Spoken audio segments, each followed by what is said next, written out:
Қайырлы таң, құрметті көрермен. Жетісу арнасының тікелей эфирінде таңжарық ақпаратты сазды бағдарламасы. Және оның жүргізушісі мен аяулы қыздарыңыз аяулым Жүрсінқызы. Құрметті көрермен, қонақжай студиямызға келіп жайғасқан алғашқы меймандарымыз бар. Бізге қос жұп әнші таныс болыңыздар. Ырғынбек Меденұлы, Бақытнұр Қызырбайқызы. Қош келдіңіздер. Қайырлы таң баршаларыңызға. Қайырлы таң. Көңіл күйлеріңіз қалай? Жақсы, керемет. Керемет. Талдықорғанға жалпы қош келіп жатсыздар. Көптен бері бізге келмей кеттіңіздер. Студиямызда сағындық сіздерді. Енді өнер жолында жүрген жансыздар. Өнер жолында адамдар үнемі ізденісте жүреді, жаңалыққа толы болады. Өздеріңізде қандай жаңалықтар болып жатыр? Біз сіздерге енді жаңа бейнебаянмен келіп отырмыз. Керемет. Тұсауын кесейік деп, жаңа әндерімізбен келіп отырмыз. Жаңалықпен келіп қауышып жатырмыз сіздермен. Керемет. Енді құпия болмаса, бейнебаянды қанша уақыт түсірдіңіздер? Әні кімдікі, сөзі кімдікі? Бейнебаянды көп ойландық негізі. Бірақ түсірілім сол бір күнге, 2-3 күнге жалғасты. Негізі түсірілім бір күнге. Бұл қазақ халқының арасында негізі танымал әуен, бидің әуені болған. Бірақ соған әнге бейімдеп, Ай жарық деген әнге сөз жаздым мен. Сөз өзіңіздікі? Сөзін жазып, бейнебаян түсірдік. Біраз лирикаға салдық, бейнебаян түсірдік дейсіз ғой. Керемет. Ендеше көрерменді көп күттірмей, бейнебаянды тамашалап алсақ. Құрметті көрермен, экранға назар аударыңыздар.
Бәрекелді, өте тамаша, ән өте әуезді, бірден көңіл күйімізді көтерді. Сіздерді тағы бір мәрте бейнебаянның тұсаукерімен шын жүректен құттықтаймыз. Енді бірден көзіміз локацияға түсті. Керемет қазақтың табиғатын көрсеткен екенсіздер. Қай жерде түсірдіңіздер? Кім таңдады бұл орынды? Жалпы енді бұл нені көріністерді жаңа режиссерлармен ақылдастық. Одан кейін өзіміз қызғалдақты сол уақытты күттік негізі. Көптен ойланып жүрген болатынбыз. Қазақтың осы бір әдемі табиғатын түсіріп, бір жағынан естелік қой. Өзіміздің байлығымыз, соны бір түсіріп қалу керек болды. Оның үстіне көңіл күй сыйлайды да, жаңағы әдемі гүлдер. Бір әдемі табиғат өзіңізге де, әнге де бір келетін сияқты. Сонымен ойлана келіп, сол күнді күттік, жаңбырлы күндерді өткізіп, көп жаңбыр болды ғой сол кезде, көктем мезгілінде. Соның барлығынан өтіп, осындай керемет бейнебаян шықты дейсіз ғой. Шын өте дұрыс айтып отырсыздар. Әсіресе бүгінгідей жаңбырлы күні осы бейнебаянды көргенде біраз көңіл күйіміз көтеріп, жазды сағынып кеттік. Тамаша. Енді жаңа айта кеттіңіз, сөзі өзімдікі деп. Бұдан да басқа шықпаған әндеріңіз бар ма? Негізі бұдан да басқа мүмкін туындыларыңызға сөз жазып жүрген шығарсыз? Бар, әндер бар, жарыққа шықпаған. Жарыққа шыққан әндеріміз де бар, бірақ кейбіреуіне бейнебаян түсірілген жоқ. Өткенде сіздерде тұсау кескен тағы бір әніміздің әні сөзі тәтті сезім деген ән. Өзіңіздікі? Тамаша. Енді шын қуанып отырмын, қазір өнер саласында дарынды, талантты жастар өте көп. Не дегенмен авторлық әнін шырқайтындарда ерекше бағалаймыз, себебі үлкен еңбек талап етеді. Енді өзіңіз автор ретінде бірінші сөзін жазасыз ба, әнін жазасыз ба, немесе шабытты күтесіз бе? Негізі әрқалай, кейбіреуін сөз жазылады, кейде ән жазылады. Ол енді әрқалай. Негізі Бақытнұрда ән жазады, өзінің әндері бар, жақсы халыққа таралып жүрген. Яғни өте талантты отбасымыз дейсіз ғой, керемет. Бақытнұр ханым, өзіңіз жаңа айтып қалды жұбайыңыз, өзіңіз сөз жазады екенсіз, ән жазады екенсіз. Оны жеке орындайсыз ба, немесе дуэт болып айтасыздар ма? Менің әндерім негізінен өзім орындап жүрмін. Ең алғашқы шыққан әндерімнің бірі «Ауылға кетіп барам» деген ән. Арғы бетте жақсы таралған. Осы жақта да халық жақсы сұранысқа ие әндерімнің бірі. Өзімнің жаңағы ең алғашқы балам десем де болады. Әні сөзі өзімдікі. Одан кейін де қаншама әндер жаздым. Бірақ енді уақыттың байланысына, кейбір жаңағы әннің сәйкестігі дейді ғой, соған байланысты енді қолға алып жатқан жайымыз бар. Алла қаласа алда шығатын болады. Керемет. Енді бағанада айтып жатырмыз, өнер адамдар өте үнемі ізденісте жүретін жандар, сондықтан сіздерге тек тоқтамаңыздар дейміз, алдыға қарай керемет бір туындыларды күтеміз. Енді екеулеріңіз дуэт болып айтасыз, жеке де ән айтамын деп жатсыз. Ал өздеріңіз бір жандарға тапсырысқа ән жазасыздар ма? Мүмкін сұраныс білдіреді шығар, осындай ән жазып беріңіз, сөзін жазып беріңіз деп. Ондай болады, сөзін жазып бер дейтіндер болады, ән жазып бер дейді. Болған ондай әндер. Енді көбіне жаңағы тапсырыспен көп айналыспаймыз. Тек ұнаған тақырыпта болып жатса онда. Тамаша. Керемет. Енді бір өздеріңіз айтып жүрген әндерге де сұраныс болып жатқан шығар. Біз орындасақ қалай болады ма деп. Ондай көп негізі. Минусовкасы дейді ғой. Оны сұрап, біз айтсақ, бізде халықтың арасында айтсақ дейтін болады. Болмаса осы әніңізді алсақ, біз өзімізде орындасақ. Қарсылық жоқ қой ондай жандарға? Жоқ, қарсылық жоқ негізі. Тамаша. Енді өнерді сүйетін жандар өте көп қой, сондықтан сіздердің әндеріңізді бағалайтындар өте сөзсіз. Енді біз бірнеше әнді ғана тыңдап жатырмыз, одан да бөлек қанша туындыларыңыз бар. Енді жалпы қазір қоржындарыңызда қанша ән бар, қанша бейнебаян бар? Біздің қоржынымызда әзірше бейнебаяннан 3. Енді әннен біраз бар. Тамаша. Ал жеке-жеке бейнебаянды түсіріп көрген жоқсыздар ма әлі? Жеке бейнебаян түсірдік. Ең бірінші бейнебаянымыз Бақытнұрдың өзінің әні мен сөзіне жазылған. Тәй-тәй ботам деген әнге түсірілді. Ол сөйтіп тәй-тәйлеп клиптің де сол тұсауын кестік сөйтіп. Тамаша, құтты болсын. Енді ол ән өте сұраныста шығар, әсіресе той-томалақтарда кішкентай бүлдіршіндерімізге арналып жатқаны. Сондықтан енді қазақтың тойы әрқашан таусылмасын дейміз. Сіздердің телеарналарыңызда соның тұсауын кескеніміз келді. Тамаша. Біз өте қуанып отырмыз, себебі алғаш болып бізге келіп тұсаукесер жасайсыздар, үнемі бізді де, біздің көрермендерді қуантып жатасыздар. Енді болашақта қандай жоспарларыңыз бар? Енді өнер адам үшін жоспар көп қой, өнер адам үшін тоқтамау керек, кеш беру керек дегендей. Тағы да халықты жақсы бейнебаяндармен, мағыналы мәнді әндермен сусындатқымыз келеді. Ондай жоспарлар көп негізі. Қазір енді құпияда сақтап отырсыздар ғой біраз. Енді тағы да студиямызда бір жақсы бейнебаян, мүмкін бір ән жинақпен сіздерді күтеміз. Әумин. Жалпы осы өнер саласында жүргендеріңізге қанша болды? Жұп болып ән айтып жүргендеріңізге? Енді сахнаға шықпасақ та бала күнімізден бастадық қой өнерді. Жаңа ағаларымыз, әкелеріміз той томалаққа, жиын тойға ертіп баратын, қара домбырамызды құшақтап. Мысалы, енді бала күнімізде ерте ұйықтап боламыз ғой. Бір той томалақтар, жиын тойлар кешке басталады, сол кезде көрпенің ішінен суырып алатын бізді. Керемет. Тойға барамыз, ән айтамыз деп сұрап жатыр халық, осындай бала әнші бар еді деп сөйтіп жататын, сол әлі есімізде. Сонау бала кезден бастап өнермен сусындап келе жатсыз. Енді осы сөзде өнер сонау бір ата тектен келеді деген расталып отыр. Себебі жаңа айтып жатсыз, ағаларымыз, әкелеріміз осы өнерден алыс емес. Дұрыс айтасыз, менің әкем негізі күйші болған кісі, атам да күйші болған кісі. Керемет. Бір түнде 60 күй тартып, бірін-бір қайталамай, халықтың салығының, үкіметтің салығы салады ол кезде малға. Содан құтылған кезі болған екен. Әкем де күйші кісі, өзі өлең жазатын кісі. Одан кейін жаңа бізде өнердің алдың толқын ағаларымыз, біз жаңа ән жазамыз, сөз жазамыз деп тұрмыз ғой, солда біздің ағаларымызға көрсетіп аламыз негізі. Қалай болады, халыққа алдында қалай болар екен деп енді. Ол кісілер жаңағы бір-екі жейде бұрын тоздырған ғой. Мысалы, Қайрат Құлмұхаммед деген ағаларымыз болған. Ержанат Байқабай деген достарымыз бар. Тағы да басқа ақын достарымыз бар. Айсәуле Бейсенхан деген енді өнерде жүрген. Сөзін жазу барысында, ән жазу барысында сөйтіп көрсетіп, қалай болар екен деген секілді. Кеңеспен пішкен тон келте болмайды ғой, сөйтіп ақылдасып. Өте дұрыс. Енді мен де сұрайын деп жатқаным, сіз мен ойымды оқығандай болдыңыз. Ең алғаш әнді жазғанда кімге тыңдатасыз, кімге сөзін оқытасыз деп, яғни жан-жарыңызбен, достарыңызбен ақылдасып, керемет бір туындыны жарыққа шығарасыздар. Керемет. Енді болашақта мүмкін басқа жандармен дуэт айту жоспарда бар ма? Сол достарыңыздың арасында мүмкін? Енді ондай ұсыныстар болған, бұйырса болып жатар. Тамаша. Енді тағы бір мәрте айтып жатсыз, жаңа менің атам да, әкем де өнерден алыс емес деп, күйші болған деп, өзіңіз жалпы аспапқа қалайсыз? Домбыра? Домбырада ойнаймын. Басқа аспаптар енді бұлай бастаушы сауатым бар. Керемет. Бақытнұр ханым, сіз қандай аспапта ойнайсыз? Мен дәстүрлі әншімін. Темірбек Жүргенов атындағы өнер академиясының түлегімін. Керемет. Екінші оқуым сол жерде. Нұржан Жампейісов деген ағамыздың шәкіртімін. Енді тамаша. Енді әттең қазір студиямызда домбыра болмай тұр.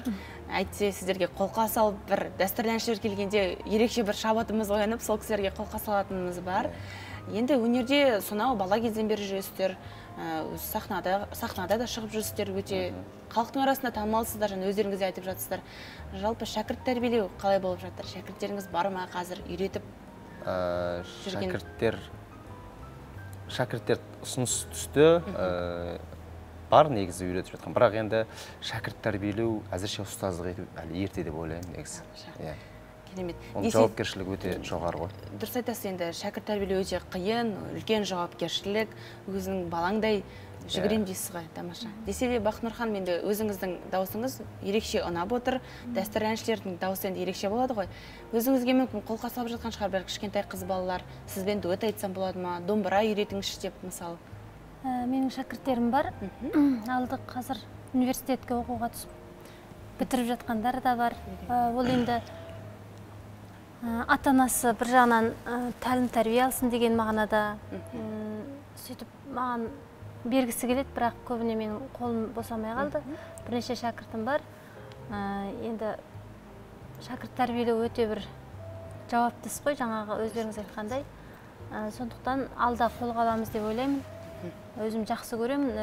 Бір талантты қыздарды көрсем жаңағы өзімнің бала күндерім есіме түсіп, ол да өнердің жолына түссе екен, дұрыс бағытта білім алса екен, анау тамағының сиясы дейді ғой, соның бәрі дұрыс ашылса екен деген ниетпен өзім бастапқы білім дұрыс болу керек. Ең алғашқы табалдырық дұрыс болу керек қой. Алда уақытта бұйырса бола жатады ода. Дұрыс айтасыз, енді бірақ десе де көбісі айтып жатады, өнер жолы ауыр жол, әсіресе қыз балаларға деп. Бірақ не дегенмен талантың болса, меніңше тек қана алдыға тоқтамау керек. Әйтпесе талантты ішке бүктеп қойсақ, ол да болмас. Енді бүгін студиямызға арнайы қонақ болып келіп отырсыздар, үлкен алғыс білдіреміз. Сондықтан бір жетісу жұртшылығына деген тарту болып, жұп болсын деген ниетте таңжақта бір тұсаукесер жасасақ. Жарайды. Олай болса, жақын арада жазылған тағы бір әніміз «Жырла» деген ән. Енді ол халықтың көңілін, жаңағы сіз айтпақшы, халықтың көңілін көтеретін ән. Керемет. Ендеше таңғы көңіл күй сыйлаймыз дейсіздер. Рахмет. Татар халқының әні, арғы бетте өте көп таралған әндердің бірі. Жыр дейміз ғой, жаңағы. Айтыс секілді ғой. Керемет. Қыз бен жігіттің арасындағы айтыс секілді бір жағы. Әзіл ән сияқты сондай. Керемет. Тамаша. Енді осы орайда студиямызға келгеннен кейін сіздерден таңғы лебіз сұрамасқа болмас. Сондықтан бір-екі ауыз жылы лебіздеріңізді айтып, студиямыздың төріне жайғасаңыздар болады. Ерте тұрған еркектің ырысы артық, ерте тұрған әйелдің бірісі артық дейді ғой. Ерте тұрған барша қазақ жұртшылығына, жетісу жұртшылығына жұмыстарыңыз табысты болсын, күндеріңіз берекелі, мерекелі болсын, ырысты болсын деген тілек ниетіміз бар. Қазақ елі аман болсын. Сіздер секілді азаннан тұрып халық үшін жұмыс істейтін азаматтар мен азаматшалардың ырыс несібесі көп болсын, халыққа деген бедері көп болсын. Жетісу телеарнасы жасай берсін. Еліміз аман, жұртымыз тыныш болсын, әрқашан жақсылықта жүздесуге Алла тағала нәсіп етсін. Үлкен рахмет, айтқандарыңыз келсін. Сіздерге де шығармашылық табыс тілейміз. Жағымды, жақсы жаңалықтар көп болсын. Рахмет.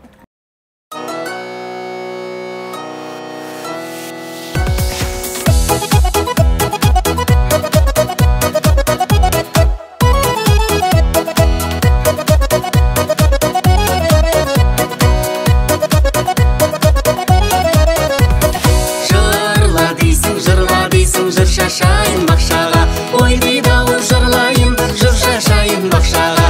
Жыр шашсам да әр бақшаға, жыр сатпаймын ақшаға. Жыр шашсам да әр бақшаға, жыр сатпаймын ақшаға.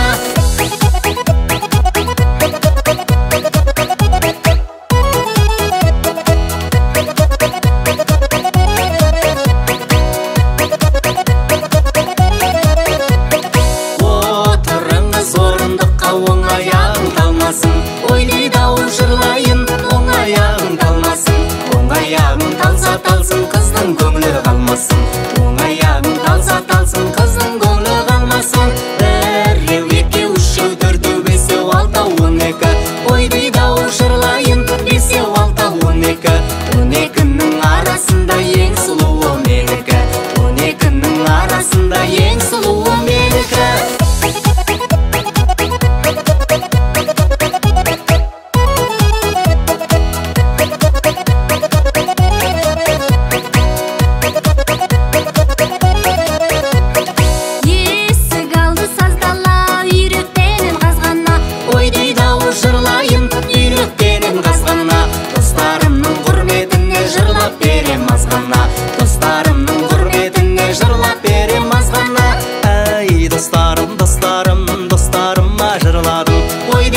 Жырлайын, достарыма жырладым. Жастық өмір тұрмас мәңгі, бекер қарап тұрмағын. Жастық өмір тұрмас мәңгі, бекер қарап тұрмағын.